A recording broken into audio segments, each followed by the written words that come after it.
My name is Gary Phillip. My ordeal has to do with the corrupt family court system in this country.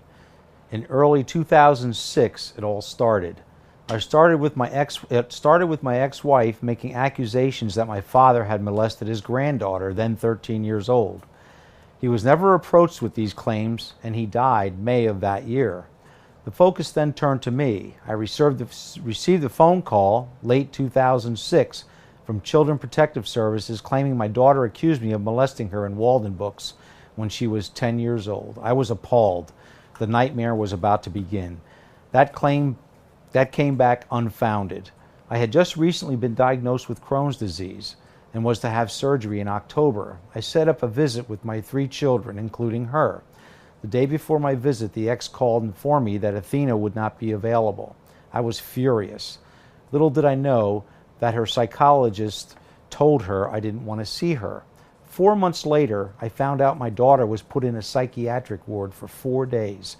She was put there for attempted suicide when told that I didn't want to see her anymore. She was upset.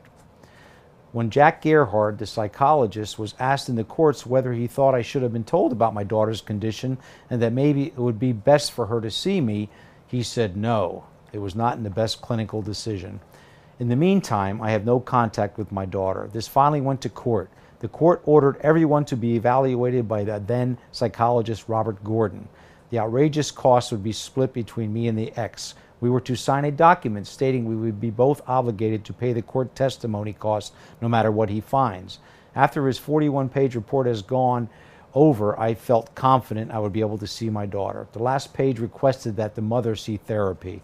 Little did I know the ex hires psychologist Ronald Esteve to rebuke Dr. Gordon's findings. Is this allowed? I guess it is. Oh yeah, and that contract the ex signed with Dr. Gordon to appear, well, the ex's lawyer said she couldn't come up with the money, but she did have enough to hire Dr. Esteve.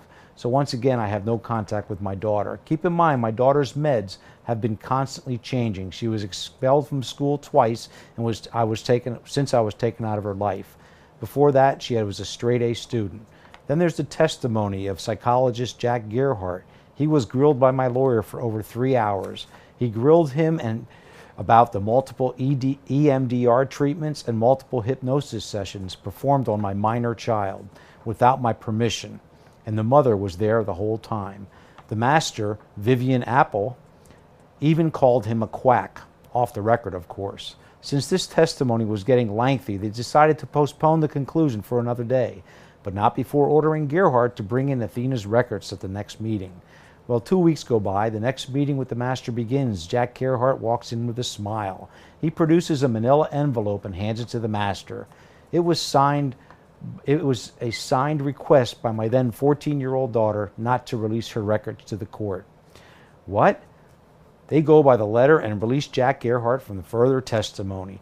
My daughter is now 19, and I still have limited contact with her due to the fact she is solely dependent on her mother where she lives.